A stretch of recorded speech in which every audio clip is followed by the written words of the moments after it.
नमस्कार, मैं राग सर आप लोग के बीच में इतिहास को लेकर उपस्थित हुआ हूँ। चलिए मैं वीडियो को शुरू करता हूँ एक शेर के साथ। वादा करते हैं आपसे हमेशा दोस्ती निभाएंगे, वादा करते हैं आपसे हमेशा दोस्ती निभाएंगे, कोशिश यही रहेगी आपको कभी नहीं सताएंगे, ज़रूरत कभी पड़े तो दिल से पुकार लेना ऐ मेरे यार, किसी और के दिल में रहेंगे तो भी दौड़ते चले आएंगे। दोस्ती चेहरे की मीठी मुस्कान होती है, दोस्ती चेहरे की मीठी मुस्कान होती है, दोस्ती दुख सुख की पहचान होती है, रूठ भी जाए हम तो दिल से मत लगाना, क्योंकि दोस्ती थोड़ी सी नादान होती है। दर्द था ना दिल में पर जताया कभी ना, दर्द था दिल में पर जताया कभी नहीं, आंसू थे आँखों में पर दिखाया कभी नहीं, यही फ़र्क है इश्क और दोस्ती में, इश्क ने हंसाया कभी नहीं और दोस्ती ने कभी रुलाया कभी नहीं। सितारों को भेजा है आपको सुलाने के लिए, सितारों को भेजा है आपको सुलाने के लिए, चाँद को भेजा है आपको लोरी सुनाने के लिए, मुबारक हो आपको ये शुभ रात्रि, सुबह मैं भेजूँगा आपको सूरज को भेजूँगा जगाने के लिए। काम करो ऐसा कि पहचान बन जाए, काम करो ऐसा कि पहचान बन जाए, चलो ऐसा कि निशान बन जाए, अरे ज़िंदगी तो हर कोई काट लेता है, अगर दम है तो जियो ऐसा कि मिसाल बन जाए।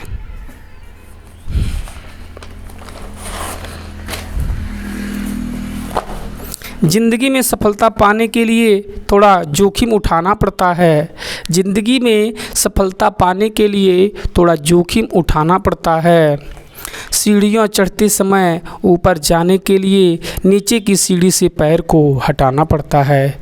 ज़िंदगी जीने का तरीका उन्हीं लोगों को आया है जिन्होंने अपनी ज़िंदगी में हर जगह धक्का खाया है, जमाया है सर्द रातों में खुद को तपती धूप में तपाया है, वही हुए हैं सफल ज़िंदगी में जिन्होंने इतिहास ही रचाया है। शिक्षा से बड़ा कोई वरदान नहीं है, शिक्षा से बड़ा कोई वरदान नहीं है, गुरु का आशीर्वाद मिल जाए इससे बड़ा कोई सम्मान नहीं है।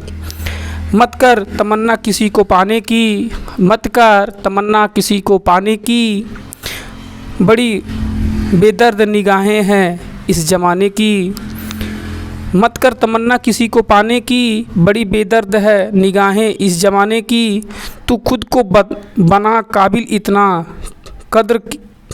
कद की, तमन्ना रखे लोग तुम्हें पाने की। रात नहीं ख्वाब बदलता है, रात नहीं ख्वाब बदलता है, मंजिल नहीं कारवां बदलता है, जज्बा रखो जीतने का, क्योंकि किस्मत बदले या ना बदले पर हालात बदलता है। संघर्ष में आदमी अकेला होता है, संघर्ष में आदमी अकेला होता है, सफलता में दुनिया उसके साथ होती है, जिस पर जग हंसा है उसी ने ही तो इतिहास रचा है। समा सूरज को ढलना सिखाती है, समा सूरज को ढलना सिखाती है, समा परवाने को जलना सिखाती है, गिरने वालों की होती है तकलीफ़ पर ठोकर ही इंसान को चलना सिखाती है। तो ऐसे बहुत से शायर हैं जिसमें अभी पूरी किताब ही मेरे पास है, तो चलिए एक दो और करते हैं उसके बाद फिर पढ़ाई पे चलेंगे। चेहरे की हंसी से गम को भुला दो, चेहरे की हंसी से गम को भुला दो, खुद ना रूठो पर सबको हंसना सिखा दो, चेहरे की हंसी से गम को भुला दो, खुद ना रूठो पर सबको हंसाना सिखा दो, यही है राज ज़िंदगी का, जियो और जीने को सिखा दो। ज़िंदगी में कई सवालात बदल डाले, वक्त ने मेरे हालात बदल डाले, ज़िंदगी में कई सवालात बदल डाले, वक्त ने मेरी हालात बदल डाले। मैं तो आज भी वही हूँ जो मैं कल था, बस मेरे लिए लोगों ने अपने ख़यालात बदल डाले। जब टूटने लगे हौसले तो बस ये याद करना, जब टूटने लगे हौसले तो ये है याद करना, बिना मेहनत के हासिल तक तो ताज नहीं होते। ढूंढ लेना अंधेरों में मंजिल अपनी, जुगनू कभी रोशनी के मोहताज नहीं होते। बाकी इसी शायरी के साथ मैं अब टॉपिक पे पढ़ाई पे चलता हूँ, क्योंकि देखिए इतिहास का प्रमुख घटना है। कुछ महान कार्यों के लिए जो उत्तरदायी मनुष्य आदमी माने जाते हैं, उनके लिए इस जो महान जो दार्शनिक हैं, जो मतलब लेखक भी कह सकते हैं, जो मुख्य लोग व्यक्ति जो प्रमुख फेमस व्यक्ति हैं, उनकी लिए मैं बता रहा हूँ कुछ घटनाएं हैं। जैसे जो हमारे इतिहास के गणनाओं में आते हैं, हरिजन संघ के संस्थापक गांधी जी हैं। हरिजन संघ अगर आपसे कोई पूछता है हरिजन संघ के संस्थापक कौन हैं, तो आपको कहना है कि गांधी जी हैं। सबसे पहले इंटरनेशनल लेवल पर गांधी जी ने, जिसको हमारे भारत में चमार जाति से लोग संबोधित करते हैं, उनका डुप्लीकेट नाम देने वाले महान भाव गांधी जी हैं, जिन्होंने हरिजनों को यानी चमारों को हरिजन शब्द दे करके अपमानित किया था, और उसका हरिजन संघ का स्थापना भी इन्होंने ही किया था। आइए उसके बाद बात करते हैं। आज़ाद हिंद फौज की स्थापना रास बिहारी बोस जी ने किया था। आज़ाद हिंद फौज की स्थापना रास बिहारी बोस जी ने किया था। उसके बाद आता है भूदान आंदोलन। भूदान आंदोलन मतलब आचार्य विनोबा भावे जी किए थे। मतलब इसके पहले दान क्या होती थी, दान कैसे होता है, कुछ नहीं जानते थे लोग, लेकिन इन्होंने एक ऐसा आंदोलन चलाया जिसमें लोग दान देने की प्रक्रिया को शुरू किया और खेत दान करने का काम करते थे, मतलब ज़मीन जायदाद दान करने का इन्होंने काम किया। भूदान मतलब इसके लिए मतलब ज़मीन दान करने का प्रोग्राम को इन्होंने आगे बढ़ाया। रेड क्रॉस हेनरी डेयूनेट ने किया था। स्वराज पार्टी का संस्थापना पंडित मोतीलाल नेहरू जी ने किया था, जो आज उनके ही लोगों ने, जो कांग्रेस के लोगों ने कांग्रेस पार्टी का स्थापना के नाम से जानते हैं लोग। गदर पार्टी का संस्थापक लाला हरदयाल जी हैं। गदर पार्टी का संस्थापक लाला हरदयाल जी हैं, जिन्होंने इस पार्टी का स्थापना किया था। वंदे मातरम गीत के रचयिता बंकिम चंद्र चटर्जी हैं। जो वंदे मातरम गीत होती है उनके लेखक हैं बंकिम चंद्र चटर्जी जी। उसके बाद स्वर्ण मंदिर का निर्माण करवाने वाले गुरु अर्जुन देव जी हैं। अगर आपसे कोई पूछता है कि स्वर्ण मंदिर का निर्माण किसने करवाया था, तो आपको कहना होगा कि गुरु अर्जुन देव। बारदोली आंदोलन वल्लभ भाई पटेल जी ने शुरू किया था। पाकिस्तान का स्थापना मोहम्मद अली जिन्ना को मिलती है, सरे जाती है, जो पाकिस्तान में जाकर के बसे हुए थे। इंडियन एसोसिएशन की स्थापना सुरेंद्र नाथ बनर्जी ने किया था। उन्होंने एक इंडियन एसोसिएशन की स्थापना सुरेंद्र नाथ बनर्जी ने किया। उसके बाद ओरुविले आश्रम की स्थापना अरविंद घोष जी ने किया था। रूसी क्रांति के जनक लेनिन ने किया था। जामा मस्जिद का निर्माण शाहजहां ने करवाया था। विश्व भारती की स्थापना रविंद्रनाथ टैगोर जी ने किया था। दास प्रथा का उन्मूलन अब्राहम लिंकन जी ने करवाया था। चिपको आंदोलन सुंदर दयाल बहुगुणा जी ने करवाया था। बैंकों का राष्ट्रीयकरण इंदिरा गांधी जी ने करवाया था। देखिए इसमें एक महान भाव का नाम मिल रहा है यहाँ पर, जिनका है अब्राहम लिंकन। अब्राहम लिंकन जी बड़े गरीब परिवार से अमेरिका के प्रेसिडेंट रहे, और इन्होंने बड़े संघर्ष से, और अगर बात कहा जाए तो इन्होंने भी एक घटना भी सुनने को मिलता है। एक बार अब्राहम लिंकन जी अमेरिका में, इनको दास प्रथा, जो हमारे भारत में उनको चमार जाति से संबोधित करते हैं, और अमेरिका में इनको दास प्रथा यानी गुलाम के नाम से जाना जाता था। और अमेरिका में भी लड़ाई होती थी इस चीज़ को लेकर के कि गोरे और कालों का लड़ाइयाँ होती थी। गोरे और काले, तो ये लोग काले मतलब जो वहाँ के मूल बसीना होते थे, जो लोग वहाँ के लोग ज़्यादा से ज़्यादा काम करने वाले होते थे, मतलब जो कहने का मतलब मूल निवासी होते थे उनको काले नाम से दिया जाता था और उनको गुलाम कहा जाता था। इसका उन्मूलन ख़त्म करने के लिए मतलब अब्राहम लिंकन जी ने बहुत मेहनत किया और बहुत मेहनत करके अपने आप को बहुत शिखर तक पहुंचाने का काम किया। इसी में अब्राहम लिंकन जी के पास एक नेल्सन मंडेला जी का भी चैप्टर आता है, जो उन्होंने नेल्सन मंडेला साहब भी दास प्रथा से भी आते हैं, दास से आते हैं। तो अब्राहम लिंकन जी की मैं छोटी छोटी कहानियाँ दो कहानियों को कवर करूँगा।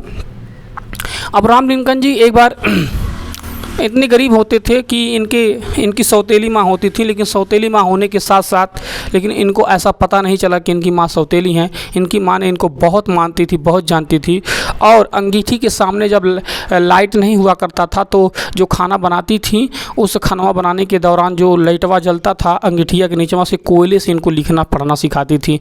और अब्राहम लिंकन जी के पढ़ने का बड़ा अच्छा लगता था, मतलब बड़ा आनंद मिलता था उनको, बड़ा दिल से पढ़ाई करते थे। और पढ़ाई के दौरान इन्होंने बहुत ही मेहनत किया। एक समय की बात है जब ये स्कूल में पढ़ने जाते हैं तो पढ़ते पढ़ते इनका एक दोस्त हो जाता है जो उच्च वंशीय वर्ग से लोग आते हैं, उन्हीं से इनका दोस्ती हो जाती है।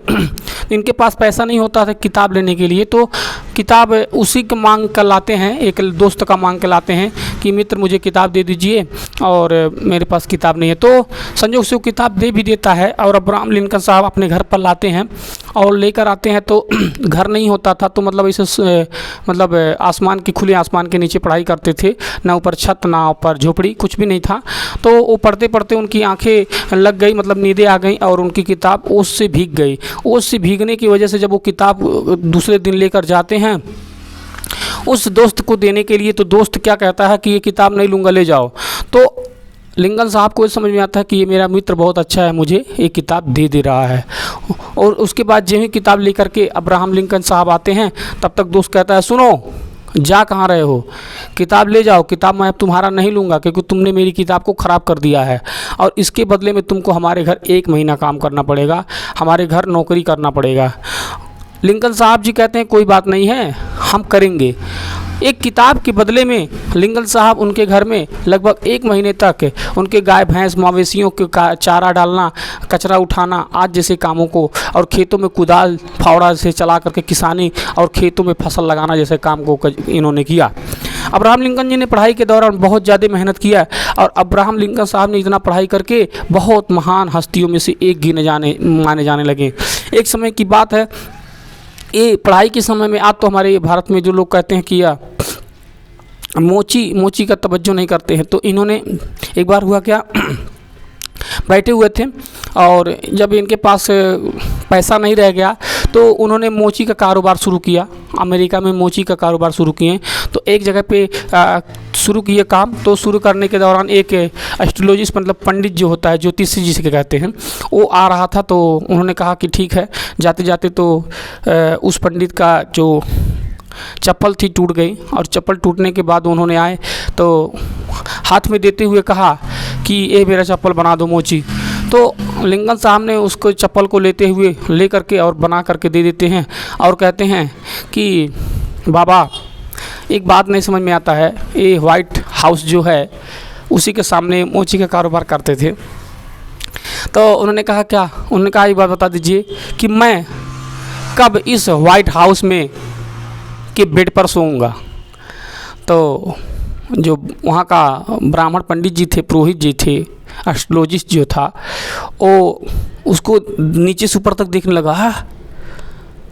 जूता सियत ट सपना वाइट हाउस का, मतलब ऐसा उनको फील हुआ। तो उन्होंने कहा बेटा समझ जानते हो, तुम बहुत अगर मेहनत कर लो, तुम बहुत मेहनत कर लो तो तुम एक दुकान से 2 दुकान कर सकते हो, 2 से 4 दुकान कर सकते हो, 4 से 5 दुकान कर सकते हो, लेकिन इससे ज़्यादा कुछ नहीं कर सकते हो। तो लिंकन साहब ने पूछा सब अच्छा गुरुजी महाराज बताइए क्यों ऐसा क्यों। तो लिंकन साहब का दिल को रखने के लिए एस्ट्रोलॉजिस्ट ने जानते हो क्या कहा, कलम निकाला और कहा ऐसे कि ये देख रहे हो, ये रेखा जो तुम्हारी ऐसे है ना, ऐसे सीधे ऐसे जाएगा, ऐसे यहाँ तक ऐसे सीधा होगा, तब तुम इस वाइट हाउस में प्रेसिडेंट बन करके इस बेड पर सो सकते हो। तो उन्होंने कहा अच्छा बस इतना सी बात। उन्होंने कहा हाँ इतना सी बात। लिंकन साहब की हिम्मत देखो, वहीं पर जो रखा वो मोची लोग धगवा काटते हैं, चाकू होता था ये इस तरह से, पिलास यहाँ पर है इस तरह से, मतलब वो चौड़ा होता है, इसी करके चौड़ा होता है। उन्होंने क्या किया, उठाया और तुरंत हाथ को लेकर के पूरा फाड़ दिया, सीधे सीधे रेखा, और खून खून हो गया। एस्ट्रोलॉजी एकदम दंग, अरे इतना जज्बा, इतना गुण, इतनी साहस। तो एस्ट्रोलॉजी ने जानते हैं क्या कहा, सूर्य इधर से उगना यानी पूरब से उगना बंद कर सकता है, धरती अपनी चक्कर लगाना बंद कर सकती है, लेकिन तुमको दुनिया की कोई ताकत नहीं रोक सकती है जो व्हाइट हाउस में सोने से। और उस महान हस्ती ने अपने जज्बात को दिखाते हुए और बड़ी ईमानदारी से मेहनत किए और प्रेसिडेंट बने व्हाइट हाउस का। तो इसी तरह से हमारे ढेर सारे महापुरुषों की कहानियाँ हमको मिलती हैं सुनने को और समझने को। तो ऐसे बहुत से रोचक वीडियो देखने के लिए हमारे चैनल को सब्सक्राइब करें, राग सर एजुकेशनल चैनल को सब्सक्राइब करें, लाइक करें, कमेंट करना ना भूलें।